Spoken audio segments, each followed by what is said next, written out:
Today our topic is Ohm's law, or you can say firstly we will study about electric circuit and circuit diagram. Okay? ठीक है बेटा? तो आज का topic रहेगा आपका electric circuit and circuit diagram.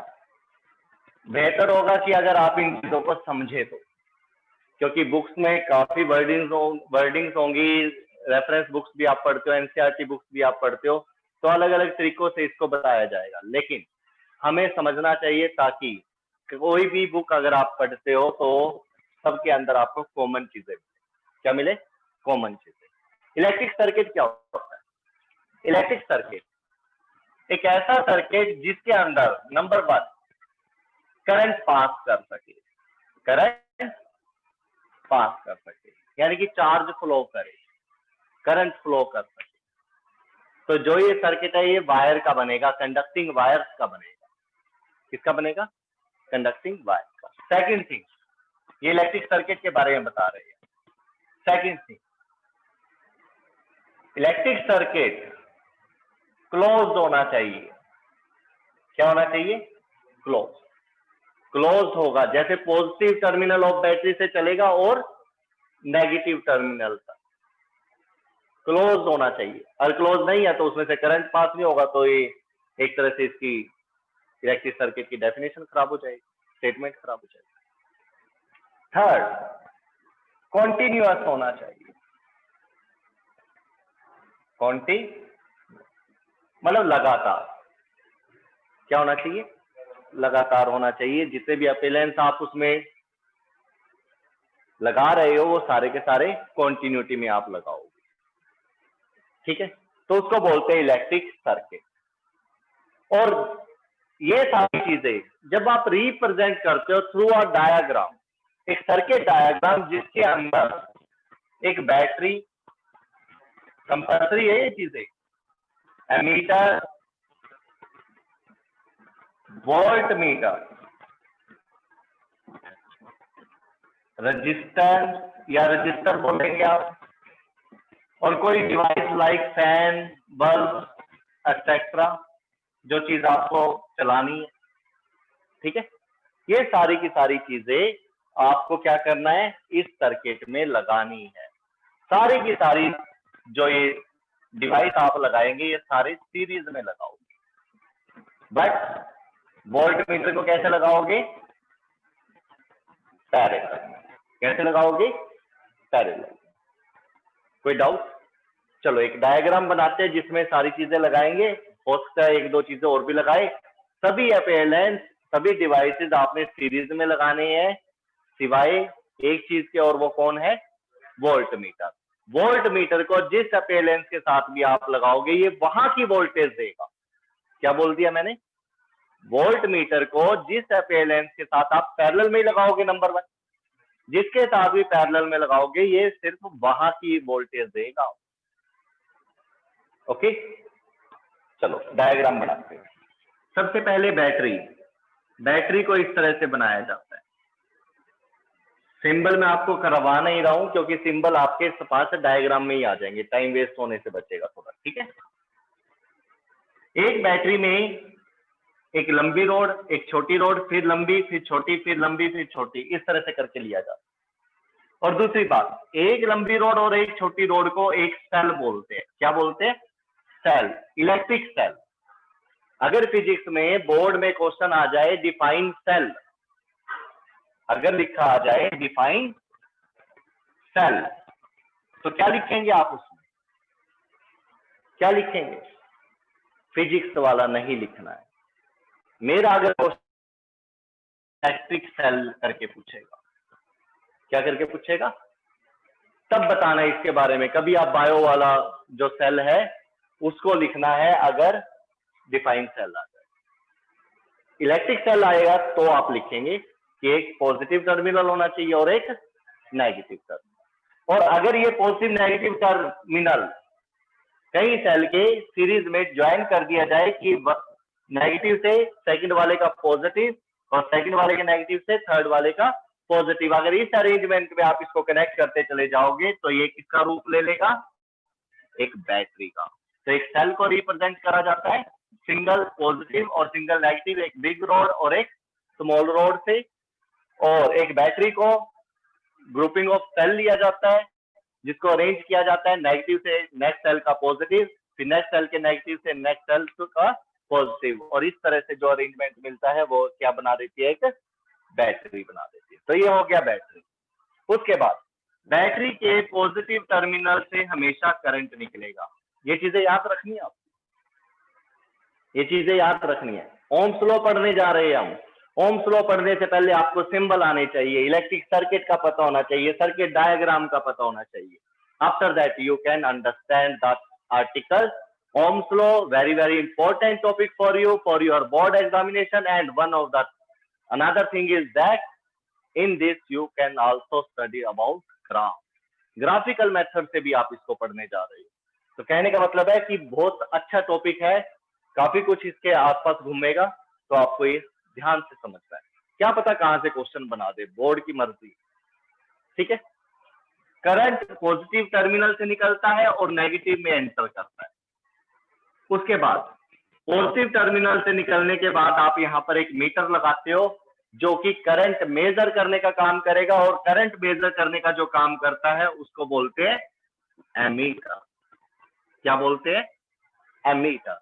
और ध्यान रहे एमीटर का जो पॉजिटिव है वो बैटरी के पॉजिटिव के साथ कनेक्ट करना होता है। और पॉजिटिव कैसे कलर का होता है, कैसे कलर का होता है ये टर्मिनल, रेड। तो मैं यहाँ पर रेड से बना देता हूँ इसको। ठीक है बेटा, पता लगता रहेगा। इसको भी रेड से बना दो, है मेरे पास अभी कलर, यूज कर लेते हैं इनका। पॉजिटिव रेड कलर के लिए, ठीक है। आफ्टर दैट ये वाला टर्मिनल नेगेटिव, एक पॉजिटिव होगा एक नेगेटिव होगा, हर अपोजिट। इसके बाद यहां पर पूरे सर्किट का इतना रेजिस्टेंस नहीं होता, मैंने एक रेजिस्टेंस अलग से लगा दिया है, रजिस्टर R। अगर मेरे को पूरे सर्किट की वोल्टेज नोट करनी है, पूरे सर्किट की वोल्टेज नोट करनी है, तो मेरा फर्ज बनता है मैं बैटरी पे वोल्ट मीटर लगाऊं। कहां पर लगाऊं, बैटरी पे वोल्ट मीटर लगाऊं। लेकिन बुक्स में ज्यादातर क्या दे रखा है, कोई अगर आपको वोल्टेज मापनी है किसी भी सर्किट की, तो आप उसके अंदर किसी को डिस्टर्ब मत करो, एक रजिस्टर लगाओ और क्या कर दो, पैरेलल में वोल्ट मीटर लगाकर आप उसकी वोल्टेज ले सकते हो। लेकिन ये यहाँ की वोल्टेज देगा सिर्फ, आपको पता होना चाहिए जो वोल्टेज, जो बैटरी आपने यहाँ पर लगाई है वो हर एक डिवाइस को वोल्टेज देती चली जाती है। सपोज ये 100 वोल्ट की बैटरी है, 100 वोल्ट में से कुछ वोल्ट ये लेगी, कुछ वोल्ट ये लेगा, कुछ वोल्ट आगे आप कोई लगा रहे हो वो ले लेगा। सबकी वोल्टेज अलग अलग होगी, V1, V2, V3, और जब आप इनका टोटल करेंगे तो क्या आएगा, जितनी बैटरी लगाई थी आपने, जितनी वोल्टेज दी थी। क्योंकि ये सब किस में है, सीरीज में चलते जा रहे हैं। किसमें चलते जा रहे हैं, सीरीज में वोल्टेज डिवाइड हो जाती है, तभी घरों की जो फिटिंग है वो सीरीज में नहीं करी जाती। क्यों, यही वोल्टेज सबको मिल बांट कर मिलेगी, और हमें चाहिए होता है सभी अपेलेंस को वोल्टेज कितनी मिले, 220 वोल्ट। घरों में कितनी वोल्टेज आती है, 220 वोल्ट। उसके बाद एक वेरिएबल रजिस्टर जिसको आप रियोस्टेट भी बोलते हो, क्या बोलते हो, रियोस्टेट। रियोस्टेट ये लगा देंगे।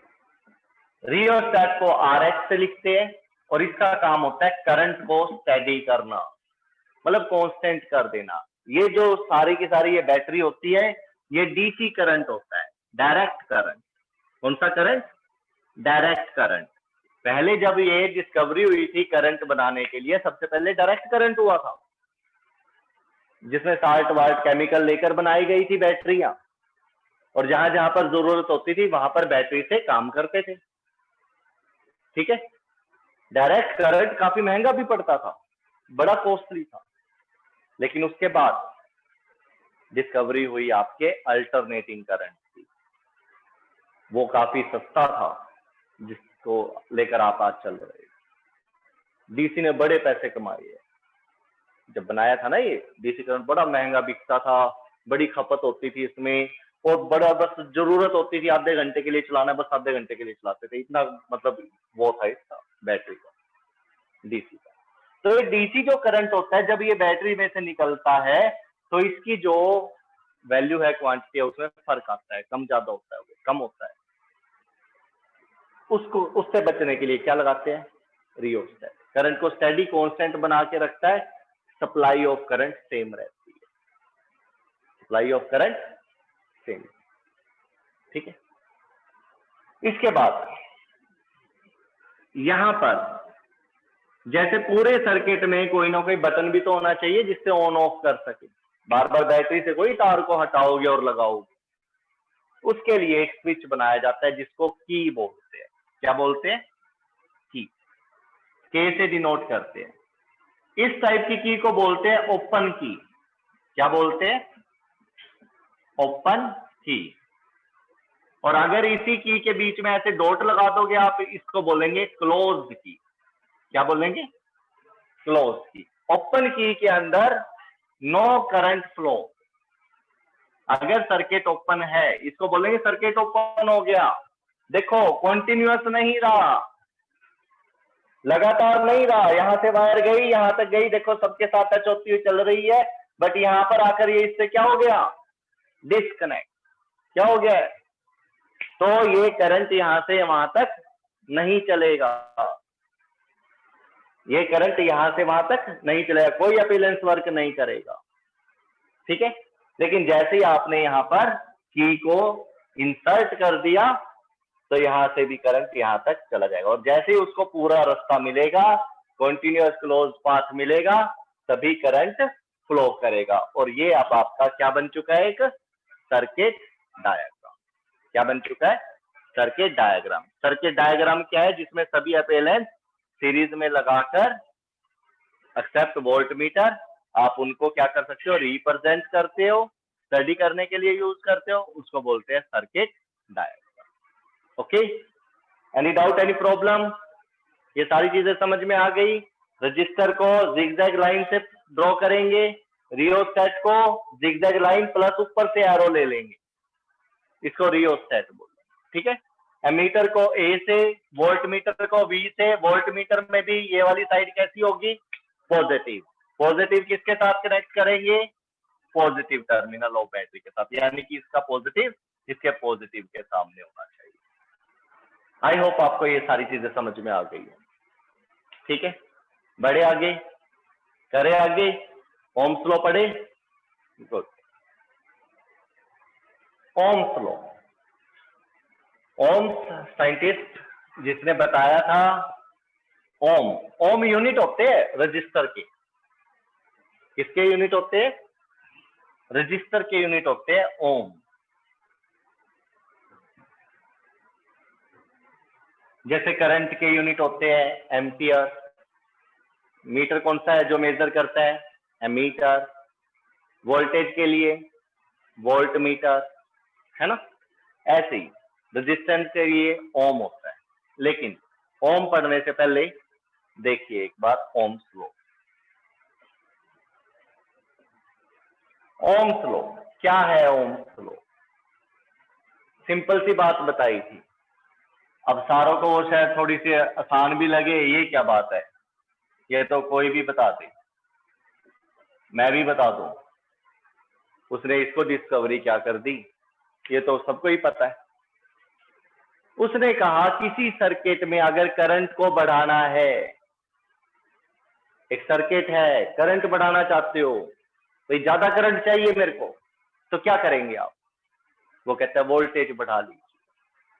क्या बढ़ा लीजिए, घरों में होता है ना स्टेबलाइजर, पीछे से कहते हैं बिजली कम आ रही है, वोल्टेज बढ़ानी पड़ेगी, कम करनी पड़ेगी, करते हैं ना। समर्सिबल की मोटरों के साथ भी लगा होता है मीटर और वोल्ट मीटर, उससे चेक करते हैं पहले वोल्टेज पूरी आ भी रही है या नहीं। घरों में स्टेबलाइजर होता है, पीछे से डिम लाइट आती है, तो आप क्या करते हो, वोल्टेज बढ़ाते हो। आप देखते हो उसमें दोनों सुइयां ऐसे घूमती है कि नहीं घूमती है, बढ़ जाता है करंट, बड़े राजी होते हो, करंट बढ़ गया है, सारी चीजें सही चलने लग गई है। क्या चीज थी वो, कि अगर आपने इन दोनों में से एक चीज को भी बढ़ाने की कोशिश करी, दूसरी भी बढ़ जाएगी, कम करने की कोशिश करी, दूसरी भी कम हो जाएगी। इसमें कोई बड़ी बात तो है नहीं, बड़ी बैटरी लगाएंगे ज्यादा करंट मिलेगा, छोटी बैटरी लगाएंगे कम करंट मिलेगा, ये तो बात सबको पता है। लेकिन इसके अलावा भी बहुत कुछ पता करना अभी आपको। क्या करोगे पता, करंट और वोल्टेज आपस में बढ़ते और घटते हैं। किसने बताया, ओम्स ने। स्टेटमेंट लो कि जो स्टेटमेंट है क्या दो गया, current in a circuit is always directly proportional to the potential difference, is always directly proportional to the potential difference। ये याद रखना, लगा दिए। इसके बाद V directly proportional to I भी लिखेंगे आप, भाई उसके बढ़ने से बढ़ता है तो V, और ऐसे भी लिखा जा सकता है, जैसे इक्वल टू को लेते हो आप। इसका मतलब इक्वल टू नहीं होता, बस इसका इसके साथ रिलेशन होता है। क्या होता है, रिलेशन, कि ये बढ़ेगा तो ये भी इंक्रीज होगा, ये कम होगा तो ये भी कम। इसी के साथ इसको अगर आप इक्वल बनाना चाहते हो, बराबर करना चाहते हो, तो आपको कुछ ना कुछ इसके साथ मल्टीप्लाई करना पड़ेगा। वो यूनिट के साथ भी हो सकता है, विदाउट यूनिट भी हो सकता है, वो तो रिक्वायरमेंट के हिसाब से देखते हैं। किसके हिसाब से, रिक्वायरमेंट। तो रिक्वायरमेंट के हिसाब से अगर आप इसको रजिस्टर से मल्टीप्लाई कर दो तो ये वोल्टेज बन जाता है। क्या बन जाता है, आपके हिसाब से जो ये आर है इसको आप बोलते हो रजिस्टर। क्या बोलते हैं, रजिस्टर। लेकिन जो इसकी प्रॉपर्टी होती है उसको बोलते हैं रेजिस्टेंस। अब रेजिस्टेंस क्या होता है, opposition for current, opposition offer for current. Current के लिए अपोजिशन को ये तैयार रखता है, चलने नहीं देना चाहता, उसको चलने नहीं देना चाहता। जैसे एक सड़क है, सड़क क्या करती है, रोड क्या होती है, चलने के लिए दे रखी है, गाड़ियां चलने के लिए दे रखी है। अगर उसमें खड्डे कर दिए जाए तो वो उसको, किसको, गाड़ियों को चलने से रोकना चाहती है। और ज्यादा कर दिए जाए तो और ज्यादा रोक देगी, पतली कर दी जाए तो सड़क और रोक देगी, रोकती है ना। तो ये सारे रीजन है क्या, कि उसके ऊपर से चीजों को चलने ना दिया जाए। ऐसे ही रजिस्टर वायर का होता है, कोई वायर करंट को कम चलने देती है, कोई ज्यादा चलने देती है, रोकते सारे ही है। देखो अगर प्लेन सड़क भी होगी वो भी तो रोकती ही है, धक्का तो नहीं लगाती चीजों को कि चलो अपने आप चलते हैं। तो रेजिस्ट तो सब करते हैं, इवन हम चलते हैं तो हमें भी रोकती है सड़क, हवा रोकती है हमें, कितने सारे फ्रिक्शन है रोकते हैं। ऐसे करंट के लिए एक फ्रिक्शन का काम करता है, कौन, रेजिस्टेंस। और जो डिवाइस होगा इसको रोकने के लिए, कम करने के लिए, ठीक है, उसको बोलते हैं रजिस्टर। क्या बोलते हैं, जैसे एक होता है टीचर, एक होता है टीचिंग, फर्क है ना दोनों में। टीचर कोई पढ़ाने वाले आदमी की बात हो रही है, मेल फीमेल की बात हो रही है, कोई पर्सन की बात हो रही है ना।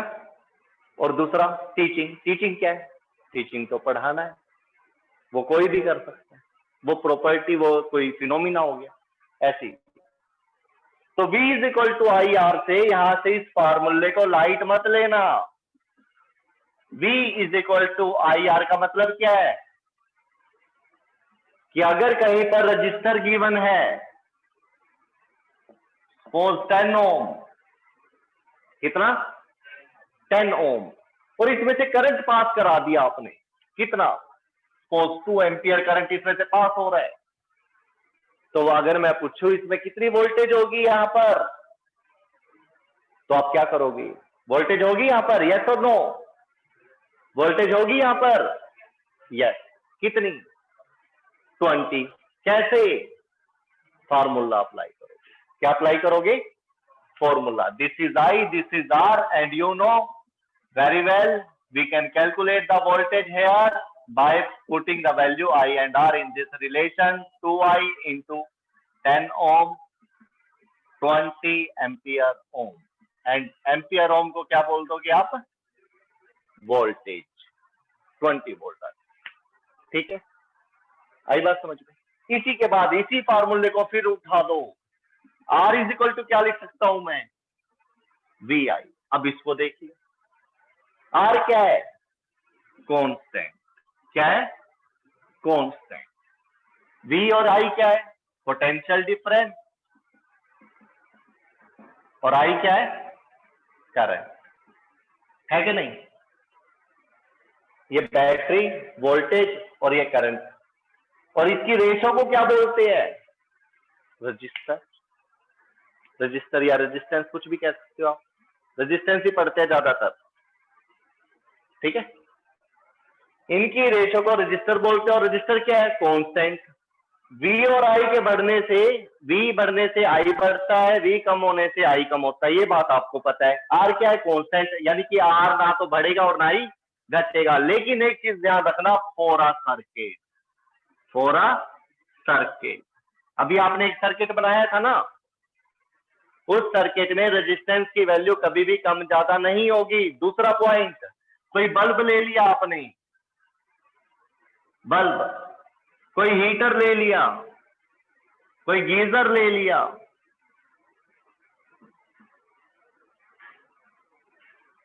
इलेक्ट्रिक आयरन ले ली,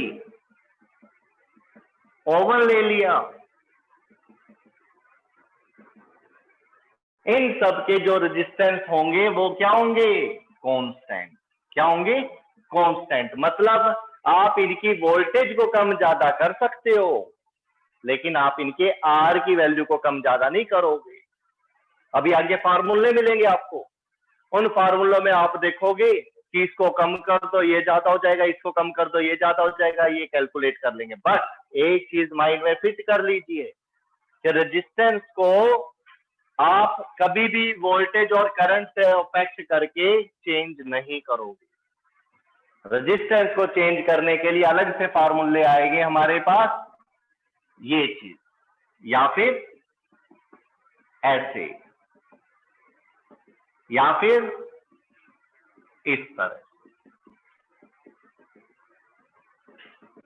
इन तीन के हिसाब से तो आप रेजिस्टेंस किसी चीज का चेंज कर सकते हो, अदरवाइज आप वोल्टेज करंट को लेकर आर की वैल्यू के साथ चेंज नहीं करोगे। कैसे? देखो अब इस चीज को, वोल्टेज, किसी सर्किट की वोल्टेज है 100 वोल्ट। कितनी है बेटा? 100 वोल्ट। समझिए अब इस चीज को। करंट है 4 एम्पियर। करंट कितना निकला उसमें से? 4 एम्पियर। किसी सर्किट में 100 वोल्ट लगा दिया, करंट कितना निकल रहा है? 4 एम्पियर। तो उस सर्किट के अंदर कितनी सारी चीजें हैं? सारी सीरीज में लगी हुई है ना? उस पूरे सर्किट का रेजिस्टेंस क्या होगा? तो फार्मूला क्या लगाओगे? V upon I। कितना आएगा? 100 वोल्ट अपॉन 4 एम्पियर। कितना आ जाएगा बेटा? R is equal to 25 volt ampere inverse, and you can say this volt ampere inverse is equal to। तो सर्किट का जो रजिस्टर है, रेजिस्टेंस है, वो कितना आ चुका है? 25 वोल्ट। लेकिन आपने कहा मैं 100 वोल्ट की बैटरी नहीं, मैं तो 200 वोल्ट की बैटरी लगाऊंगा, 200 वोल्ट बैटरी लगाऊंगा मैं इसमें। ये वाला क्वेश्चन देखिए ध्यान से, फिर दोबारा बोल रहा हूं मैं।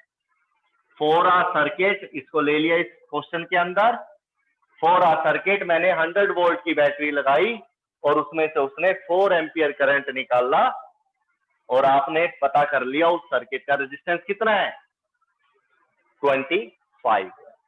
25 वही सर्किट, अभी भी वही सर्किट है, बस यहां पे मैं थोड़ी कंडीशन चेंज करने जा रहा हूं। फॉर सेम सर्किट वोल्टेज मैंने 200 वोल्ट कर दिया। क्या कर दिया, 200 वोल्ट। अब पूछ रहा है रेजिस्टेंस कितना होगा, बताइए आर डैश कितना होगा।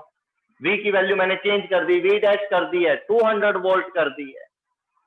आपको पता है आर के बारे में, क्या पता आर के बारे में कि आर क्या चीज है, कांस्टेंट। V और I जितना मर्जी बदलो आप, V बदलोगे तो I बदलेगा, I बदलोगे तो V बदलेगा, बट जो नहीं बदलेगा वो कौन है, रेजिस्टेंस R।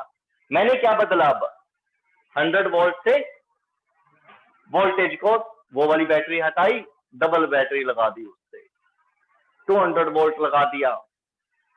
और उसके बाद मैं पूछ रहा हूं रेजिस्टेंस कितना होगा, तो आपका आंसर होगा सेम होगा।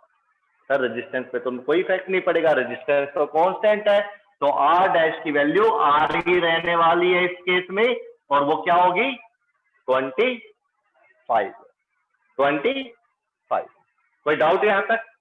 बट करंट कितना होगा फिर, जैसे आपने 100 वोल्ट से 200 वोल्ट कर दिया 100 से, तो यहां पर करंट क्या था, 4 एम्पियर। तो वो कह रहे हैं अगर आर सेम रहेगा, वोल्टेज आपने बदली, तो बदला कौन, आप कहोगे करंट। कौन बदलेगा, करंट। कितना होगा देखते, फॉर्मूला पता आपको, R dash is equal to क्या लेंगे, V dash upon I dash. किसकी वैल्यू चाहिए आपको, वी डैश की कितनी गिवन है, 200 वोल्ट। आर डैश कितना है, कोई इफेक्ट नहीं पड़ा, आर डैश तो वही लेना पड़ेगा जो आपने पहले लिया था। कितना था वो, 25 ओम। बचा कौन, आई डैश। टारगेट क्या होगा, I dash. I dash is equal to क्या होगा, V dash upon R dash. V dash की वैल्यू 200 वोल्ट, आर डैश की वैल्यू 25 ओम। 25 वन दा 1, ठीक है, 25 वन दा 25, 25 एक दा 200, तो क्या आ जाएगी, 8 वोल्ट ओम इनवर्स, और आप इसको क्या बोल लेंगे, 8 एम्पियर। तो ये क्या होगा आंसर। यानी कि अगर आपने वोल्टेज को डबल करा तो करंट भी क्या हो गया, डबल हो गया। क्या हो गया, डबल। वोल्टेज 100 से कितना कर दिया, 200, तो करंट भी 4 से कितना हो गया, 8। लेकिन आप इसको प्रूव कर सकते हो, क्या कर सकते हो, प्रूव कर सकते हो ना, कोई प्रॉब्लम। हाफ कर दो तो, हाफ कर दो तो, यही क्वेश्चन है, हाफ कर दो तो। अब फिर ले लिया मैंने, लो वी डबल डैश, हाफ कर दिया, 50 वोल्ट कर दिया। क्या कर दिया, 50 वोल्ट। अब क्या होगा, इसके अंदर ही सॉल्व करेंगे इसको, ताकि आपको ये तीनों चीजें समझ में आ जाए कि बढ़ाऊंगा तो करंट बढ़ेगा। देखो वोल्टेज बढ़ाई, डबल करी, करंट भी बढ़ गया, डबल हो गया। अब मैं क्या कर रहा हूं, पोटेंशियल डिफरेंस वोल्टेज को कम कर रहा हूं। क्या कर रहा हूं, कम कर रहा हूं। चलो पोटेंशियल डिफरेंस को कम कर दिया, 50 वोल्ट। रजिस्टर पर क्या फर्क पड़ेगा, नो इफेक्ट, तो वैल्यू क्या रहेगी, 25 यही रहेगी। कौन बदलेगा, करंट। कितना होगा, डोंट नो। तो formula I double dash is equal to upon R double dash. I double dash is equal to what is the value of new voltage. अब कितनी ली है, 100 की बजाय 50 वोल्ट कर दिया है, 50 वोल्ट हाफ कर दिया है, और रजिस्टर पर नो इफेक्ट, कोई फर्क नहीं पड़ा है, 25 ही लेना पड़ेगा। ठीक है, क्या करोगे, कट कर दोगे। 25 टू ज़ा 50, क्या आ जाएगा यहां से, 2 वोल्ट ओम इनवर्स। तो the new current will be 2 ampere. क्या मतलब है इसका, कि अगर मैंने वोल्टेज को, जो मेरी वोल्टेज थी पहले वाली वोल्टेज का अगर हाफ करूंगा, तो नया वाला जो करंट होगा पहले वाले करंट का वो भी क्या हो जाएगा, हाफ हो जाएगा। आ रहा है ये समझ में, क्लियर हो रही है चीजें। सबसे बड़ी प्रॉब्लम है ये रजिस्टर को लेकर, कई बच्चे रजिस्टर की वैल्यू ही बदल देते हैं उठाकर, ये नहीं सोचते कि जो सर्किट है, जो बल्ब है, जो डिवाइस लगाया हुआ है, उनका रजिस्टर ही क्या रहेगा, सेम रहेगा, कांस्टेंट रहेगा, बाकी कोई भी चीज कांस्टेंट नहीं है। चलो दूसरा क्वेश्चन मैं आपसे पूछता हूं, जैसे आपके घरों में बल्ब होते थे पहले, होते थे ना वो पीले पीले से येलो कलर के जलते थे, उसके अंदर वायर होती थी टंगस्टन की, आजकल तो देखने को नहीं मिलते ना वो 100 वाट का बल्ब भी होता है, 40 वाट का भी होता है, 60 का भी होता है ना। पावर कितनी होती है उसकी, पावर 100 वाट, कितनी, 100 वाट। कब, जब 220 वोल्ट के साथ वो कनेक्ट होता है। वोल्टेज घरों में कितनी आती है, 220 वोल्ट। पावर कितनी है किसी बल्ब की, 100 वाट। समझना इस चीज को जो मैं बोल रहा हूं, शायद आपके काम आ जाए, आगे आना ही है इसमें टॉपिक ने, फिर भी अब थोड़ा सा टाइम रह गया हमारा इस लेक्चर में, तो मैं इसमें थोड़ा सा क्लियर करना चाहता हूं। देखो पीछे से वोल्टेज कितनी थी, 220 वोल्ट जो हमारे घरों में आती है। दूसरा करंट कितना आता है, 5 एम्पियर से 15 एम्पियर तक करंट आता है बस हमारे घर में, इससे ज्यादा अगर आता है तो फ्यूज ब्रेक डाउन हो जाता है। फ्यूज अगर पढ़ने जा रहे हो आगे आप, तो करंट की लिमिट ये होती है, वोल्टेज की लिमिट ये होती है। बल्ब लगा दिया 100 वाट का, फुल ग्लो करेगा, रोशनी मिलेगी, अच्छी रोशनी मिलेगी, है ना। इसका रेजिस्टेंस कितना होगा निकाल सकते हो आप, फार्मूला है एक, निकाल सकते हो, ठीक है। चलो अगर मैंने इसकी वोल्टेज कम कर दी, तो रेजिस्टेंस में तो कोई फर्क पड़ने वाला नहीं है, इसकी रेजिस्टेंस में तो कोई फर्क पड़ने वाला नहीं है, लेकिन पावर पे फर्क पड़ जाएगा। जरूरी नहीं है 100 वाट का बल्ब है तो आप 10 वोल्ट की बैटरी से लगा दो बहुत अच्छा ग्लो करेगा, नो। समझना दोबारा से, एक बल्ब है 100 वाट का और 220 वोल्ट की बैटरी के साथ लगा दिया, फुल ग्लो करेगा, करेगा ना। अगर आप घड़ी वाला सेल निकाला, उसको लगा दिया, क्या वो वैसे ग्लो करेगा, क्यों नहीं करेगा, क्योंकि अब उसकी पावर 100 वाट उसके ऊपर लिखी हुई जरूर थी, लेकिन वो किसके लिए थी, 220 वोल्ट के साथ। अगर आपने वोल्टेज को कम करा, ये भी बड़ा तेज है, ये उसके साथ ही कम हो जाना है, डिम जलेगा बिल्कुल ही, समझ रहे हो। Intensity of light, brightness, glowing power उसकी क्या हो जाएगी, कम हो जाएगी। समझ रहे हो इस चीज को। ये सारी बातें अपने माइंड में जो भी आपने पढ़ा है उसको कनेक्ट कर लीजिए, महसूस करिए इस चीज को कि वोल्टेज बढ़ाने से करंट बढ़ता है, रेजिस्टेंस नहीं बढ़ता किसी का। रेजिस्टेंस को कांस्टेंट रखना है अपने माइंड में, सिर्फ ये बिठा लीजिए, बाकी कोई भी चीज कम ज्यादा हो सकती है, होती भी है, फार्मूले आपके सामने होंगे, बता दिए जाएंगे, उसका प्रॉपर यूज करना सिखा दिया जाएगा, थोड़ा सा प्रैक्टिस पे जोर देना पड़ेगा। जो लिखा हुआ है बुक्स में, जो आप पढ़ रहे हो कहीं से भी, थोड़ा सा माइंड लगाकर पढ़िए। मैं कह रहा हूं कि याद करने की जरूरत नहीं होगी, सच्चाई बता रहा हूं आपको, कभी रट्टा मारने की जरूरत नहीं पड़ेगी कि ऐसे हो गया वैसे हो गया, ऐसे तो दिमाग खराब हो जाएगा आपका कि कौन सी चीज बढ़ रही है घट रही है, क्या आंसर आना चाहिए, सब खत्म। आपको पता होना चाहिए कि वाकई ऐसा होगा भी या नहीं होगा। सबसे पहला अटेम्प्ट ये होता है कि क्या ऐसे हो सकता है, होगा तो क्या होगा, बढ़ेगा घटेगा, ये पता होना चाहिए, उसके बाद आप सोल्व करिए। आई होप आपको ये सारी चीजें समझ में आ गई। लीस्ट काउंट वगैरह वगैरह निकालने आ गए हैं मीटर वोल्ट मीटर के, range upon number of division करके प्रैक्टिकल रिलेटेड क्वेश्चन था वो जो बताया था। ये रियोस्टेट का भी क्या है, प्रैक्टिकल रिलेटेड क्वेश्चन था। रियोस्टेट जो होता है ना, ये बैटरी सब प्रैक्टिकल बेस्ड क्वेश्चन है ये सारे, क्योंकि प्रैक्टिकल बेस्ड भी आता है ना पेपर में क्वेश्चन, तो आप उसके लिए भी रेडी रहें। ठीक है, आज के लिए फिर इतना ही। Akash sir, mister Akash, am I Audible?